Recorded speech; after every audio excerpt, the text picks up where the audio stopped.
Hello मेरे lollipop. Hello मेरे students. कैसे हैं आप सभी और कैसा गया है आप लोगों का मंथली टेस्ट का एग्जामिनेशन। जी हाँ, जितने भी स्टूडेंट हैं क्लास 10th क्लास 9th साथ ही साथ क्लास 8 उन सभी का मंथली टेस्ट लिया जा रहा है और इस बार 7 और 8 जुलाई को मंथली टेस्ट का एग्ज़ाम था।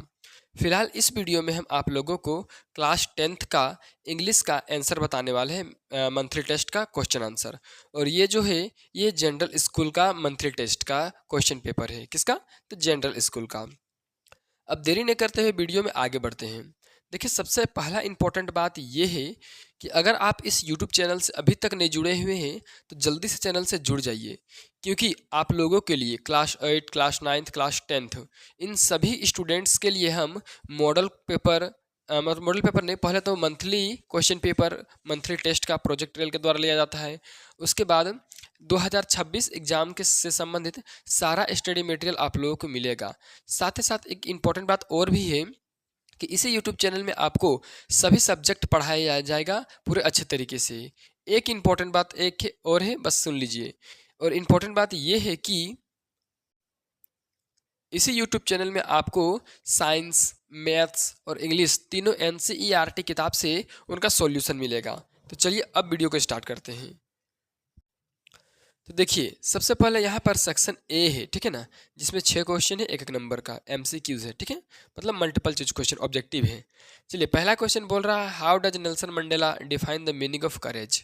मतलब नेल्सन मंडेला ने करेज का मीनिंग किस प्रकार से डिफाइन किया। तो ट्रिम्फ ओवर फियर, ठीक है ना। ट्रिम्फ ऑफ फियर का मतलब क्या है कि डर से एक जीत, ठीक है ना, डर से जीत पाना। चलिए, दूसरा क्वेश्चन देखते हैं। Who according to Mandela is not free. किनके अनुसार नेल्सन मंडेला फ्री नहीं है। तो इसका जो सही आंसर हो जाएगा बोथ ए एंड बी, यानी कि ऑपरेसर के से पता चलता है, साथ ही साथ ऑप ऑप रिजल्ट से पता चलता है कि नेल्सन मंडेला फ्री नहीं है। चलिए, तीसरा क्वेश्चन देखते हैं। क्वेश्चन में है who is the author of the story a triumph of surgery. मतलब अ ट्रिम्प ऑफ सर्जरी के लेखक कौन है, राइटर कौन है, ऑथर कौन है। तो इसका सही आंसर होगा option number A, James Harriet, ठीक है। चलिए, अगला क्वेश्चन है 4 नंबर। क्वेश्चन है पुअर ओल्ड लेडी, यहाँ पर लेडी होगा, ठीक है ना। एक सेकेंड, पुअर ओल्ड लेड ठीक है यहाँ। Poor old lad I said you haven't a kick in your but I think I know a cure for you. A kick in your means, यहाँ पर देखिए क्वेश्चन में बोला गया है कि पुअर ओल्ड हेड किसी ने कहा, ठीक है, आई सेड, मतलब एक जो आई यहाँ पर लेखक उसने कहा कि poor old lady you have not a kick on in you but I think know a cure for you, ठीक है। तो इसका सही आंसर हो जाएगा आप लोगों का option number B, to be effective, ठीक है ना। A kick in your means का मतलब क्या है, टू बी इफेक्टिव। चलिए, अगला क्वेश्चन देखते हैं हम लोग 5वां नंबर का। देखिए, 5वां नंबर का क्वेश्चन में ये पूछा है he does not have many friends, MANY, many friends हो जाएगा इसका सही आंसर। चलिए, अगला क्वेश्चन है she along with her friends, ठीक है ना। She along with her friends में हो जाएगा she along with her is taking exams, ठीक है ना। Friends is taking exams. चलिए, इतना तो हो गया। अब सेक्शन बी चलते हैं हम लोग। देखिए, सेक्शन बी में सारा का सारा क्वेश्चन जो है किस तरह से है, तो सारा क्वेश्चन सब्जेक्टिव है, ठीक है ना। सेक्शन बी में 7वां नंबर से शुरू हो रहा है। क्वेश्चन कहता है how did Mandela's hunger for freedom change his life. देखिए, यहाँ पर क्वेश्चन में बोला गया है कि how did Mandela's hunger for freedom change his life. मतलब नेल्सन मंडेला का जो भूख था आज़ादी के प्रति वो कैसा था और उससे जीवन किस प्रकार से बदला। तो चलिए इसका आंसर देखते हैं। देखिए, आंसर कहता है Mandela's hunger for freedom transformed him from a young man focused on his personal life into a fearless freedom fighter. देखिए, मंडेलास का जो भूख था आज़ादी के प्रति वो उनको ट्रांसफॉर्म किया, मतलब परिवर्तित किया एक यंग मैन में और काफ़ी फोकस मैन में, ठीक है ना। जो personal life into a fearless freedom fighters, मतलब जो पर्सनली जो एक व्यक्ति के लिए था वो एक फ्रीडम फाइटर बन गए, बिना डरे फ्रीडम फाइटर बन गए, मतलब फियरलेस, उनमें किसी प्रकार का डर नहीं था और वो एक फ्रीडम फाइटर बन गए, आज़ादी के लिए लड़ने वाले। कहता है it made him dedicated his life to fighting against apartheid in your years of impress क्या है इम्पेरिश imprisonment and ultimately led South Africa towards democracy. तो देखिए इसमें ये बताया गया है कि it made him dedicated his life on fighting against. उन्होंने अपने जीवन में फाइटिंग किया किसके अगेंस्ट? तो एपेटाइट के अगेंस्ट फाइटिंग किया, इंड्योर ईयर्स ऑफ इम्पेरिसनमेंट के अगेंस्ट किया, and ultimately lead south Africa towards democracy, और साउथ अफ्रीका के डेमोक्रेसी में जीत हासिल किया। तो इस प्रकार से इसका आंसर हो गया 7 नंबर का। चलिए 8वां क्वेश्चन देखते हैं, ठीक है। देखिए 8वां क्वेश्चन कह रहा है why was Tricky sent to the hospital, मतलब ट्रिकी को हॉस्पिटल क्यों भेजा गया? तो चलिए इसका आंसर देखते हैं। आंसर कहता है Tricky was sent to the hospital because he had become very fat and lazy. Tricky को हॉस्पिटल भेजा गया क्योंकि ट्रिकी जो है वो काफ़ी ज़्यादा मोटा हो गया था, फेट हो गया था, और लेजी मतलब उसका जो शरीर है वो सुस्त हो गया था। He stopped eating vomited often and seemed seriously ill due to over feeding and lack of exercise, ठीक है। वो स्टॉप कर दिया था, रुक गया था किसके लिए? तो खाना नहीं खा रहा था, ठीक है, ईटिंग नहीं कर रहा था, उसके बाद उसका वॉमिटिंग हो रहा था, ठीक है ना, और often and seemed seriously ill due to overfeeding and lack of exercise. और अगर कुल मिलाकर के देखा जाए तो वो बीमार पड़ गया था ज़्यादा खाना खाने के कारण, और लैक ऑफ एक्सरसाइज मतलब भोजन सॉरी एक्सरसाइज नहीं करने के कारण, ठीक है। चलिए ये तो हो गया 8 नंबर का। चलिए अब 9 नंबर क्वेश्चन देखते हैं। क्वेश्चन है why is 10 May 1994 important for South Africa, मतलब 10 मई 1994 ईस्वी का समय साउथ अफ्रीका के लिए ज़रूरी क्यों है, इम्पॉर्टेंट क्यों है? तो चलिए इसका भी आंसर देख लेते हैं। आंसर कहता है 10 May 1994 is important because it was the day Nelson Mandela was sworn in as South Africa's first black president, making the official end of apartheid and the beginning of a democratic government। देखिए 10 May 1994 का ईस्वी सारे south Africa के लिए इसलिए important था क्योंकि उस दिन नेल्सन मंडेला नामक एक व्यक्ति ने अपना पदभार संभाला था प्रेसिडेंट का, यानी कि पहली बार साउथ अफ्रीका के ज़मीन पर, साउथ अफ्रीका के भूमि पर कोई काले लोग, ठीक है ना, काले फेस के जो लोग होते थे वो प्रेसिडेंट बने थे, ठीक है।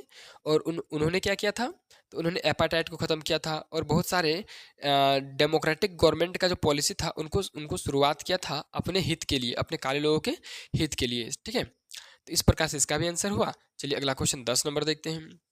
क्वेश्चन है what was the main cause of Tricky's ill health, मतलब ट्रिकीज बीमार होने का, ट्रिकीज का हेल्थ खराब होने का मुख्य कारण क्या था, ठीक है। तो चलिए इसका आंसर देखते हैं। कहता है the main cause of Tricky's ill health was overfeeding, मतलब ट्रिकी के बीमार पड़ने का मुख्य कारण था ओवर फीडिंग, मतलब ज़्यादा खाना खाना, ठीक है ना। His mistress gave him too many rich foods and treats, और उसके जो मिस्ट्रीज थी, ठीक है ना, उसके जो मलिकान थी वो उसको किसको? तो ट्रिकी को बहुत अच्छा अच्छा फूड दिया करती थी, ठीक है ना।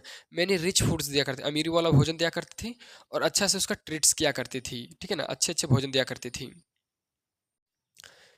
तो चलिए आगे फिर क्या कह रहा है, which lead to obesity and related to health problem, जिससे मोटापा और दूसरा हेल्थ संबंधित बीमारी उनको उत्पन्न हुआ, उनके शरीर में पनप गया, ठीक है, और धीरे धीरे वो एक तरह से पूरे बीमार हो गए, पूरे बीमारी से ग्रसित हो गए। तो ये तो हो गया सेक्शन बी का। चलिए अब सेक्शन सी शुरू करते हैं। तो चलिए अब सेक्शन सी शुरू करते हैं। सेक्शन सी में 2 क्वेश्चन है लॉन्ग आंसर टाइप, 3 3 नंबर का, मतलब 3 दूनी 6 नंबर का क्वेश्चन। चलिए 11 नंबर क्वेश्चन देखते हैं क्या कह रहा है। क्वेश्चन है what strict advice did mister Harriet gave, मतलब मिस्टर हैरियट जो थे वो क्या स्ट्रिक्ट एडवाइस दिए थे, मतलब कड़ा सलाह दिए थे। और पूछ रहा है did Mrs Pumphrey follow it and what excuse did she offer for not doing so. अब इसमें पूछा ये भी गया है कि क्या मिसेस पंफ्रे जो थी वो इस सलाह को मानी थी, इस सलाह को फॉलो की थी कि नहीं, और अगर नहीं की थी तो इसके लिए क्या वो एक्सक्यूज दी थी, मतलब क्या बहाना दी थी कि ये सलाह को ये पालन नहीं कर पाई, ठीक है। तो चलिए फिलहाल इसका आंसर को हम देखते हैं और अच्छे तरीके से समझते हैं। आंसर कहता है Mr Herriot strictly advised Mrs Pumphrey to cut down Tricky's food and sweets and make him exercise regularly. तो मिस्टर हैरियट ने कड़ा निर्णय, मतलब कि कड़ा एक तरह से कह सकते हैं एडवाइस दिया था, ठीक है ना, एडवाइस, ठीक है ना, समझते सलाह मिसेस पंफ्रे को क्या दिया था कि कट डाउन ट्रिकीज फूड, ट्रिकीज का जो भोजन उसमें कटौती कीजिए, और उसका मिठाई में भी कटौती कीजिए, और उसको एक्सरसाइज करवाइए रेगुलरली, मतलब बराबर, ठीक है। No Mrs Pumphrey did not follow the advice, नहीं मिसेस पंफ्रे ने इसका पालन नहीं किया था। She said Tricky's was weak and need little treats so cheer him up, वो बोलती है कि जो यहाँ पर जो मेरा कुत्ता है ट्रिकी है, वो काफ़ी ज़्यादा वीक है और इसको नीड है, मतलब ज़रूरत है किसका, तो लिटिल ट्रीट, छोटा सा ट्रीट का ज़रूरत है, ठीक है, टू चीयर हिम अप। कहता है she made excuse by saying he looked tired और needed more love and care. वो बताती है कि इसको ये थका हुआ है और इसको अधिक ज़रूरत है प्यार का और केयर करने का, ठीक है, इस प्रकार से वो बहाना कर देती है। चलिए फिलहाल हम अगला क्वेश्चन देखते हैं, 12वां नंबर। देखिए 12वां नंबर का क्वेश्चन में ये पूछा गया है कि क्वेश्चन है कि what is the greatest wealth of a country according to Nelson Mandela. मतलब नेल्सन मंडेला के अनुसार पूरा कंट्री का असली वेल्थ, असली संपत्ति क्या है, ठीक है ना, महान संपत्ति क्या है, सबसे बड़ा संपत्ति क्या है। तो चलिए इसका आंसर देखते हैं। आंसर छोटा सा ही है, छोटा सा आंसर में ही सारा बात कंप्लीट हो गया है, ठीक है। आंसर में क्या कहता है देखिए, according to Nelson Mandela the greatest wealth of a country is its people, specially the loyalty, honesty and courage of its citizens. कहता है नेल्सन मंडेला के अनुसार देश का सबसे बड़ा वेल्थ है वहाँ के लोग, ठीक है ना, वहाँ के जो व्यक्ति है वो लोग, और खास करके लोगों का लॉयल्टी, ठीक है ना, कितने ज़्यादा लॉयल है वो, कितने ज़्यादा ऑनेस्ट मतलब ईमानदार है, और कितना ज़्यादा उनमें करेज है, ठीक है ना, वहाँ के सिटीजन्स पर, वहाँ के लोगों को कितना ज़्यादा करेज है, कितना ज़्यादा हिम्मत है उन लोगों पर। तो इस प्रकार से इसका भी आंसर कंप्लीट हो गया। और इस प्रकार से इस पूरा पीडीएफ का आंसर, क्लास जो 10th का इंग्लिश था उसका पूरा आंसर कंप्लीट हो गया। अगर आपको इस तरह का कंटेंट और भी चाहिए और आपको लगता है कि ये कंटेंट बहुत इंपॉर्टेंट है हम लोगों के लिए, तो जल्दी से चैनल को सब्सक्राइब कर दीजिए। साथ ही साथ इस वीडियो को उन दोस्तों के साथ शेयर कीजिए जो अभी तक इस चैनल को नहीं जानते हैं, चैनल से नहीं जुड़े हुए हैं। एक और इम्पॉर्टेंट बात, आप क्लास 10th में हैं लेकिन आपके छोटे भाई या तो फिर बड़े भाई बहन जरूर होंगे क्लास 8, 9th या 11, 12th में। उन सभी को ये चैनल शेयर कर दीजिए, क्योंकि उन सभी के लिए भी मंथली टेस्ट का जो आंसर है वो अपलोड किया जाता है इसी यूट्यूब चैनल पर टाइम टू टाइम। तो अब शेयर कीजिए जल्दी से, साथ ही साथ वीडियो को लाइक कीजिए।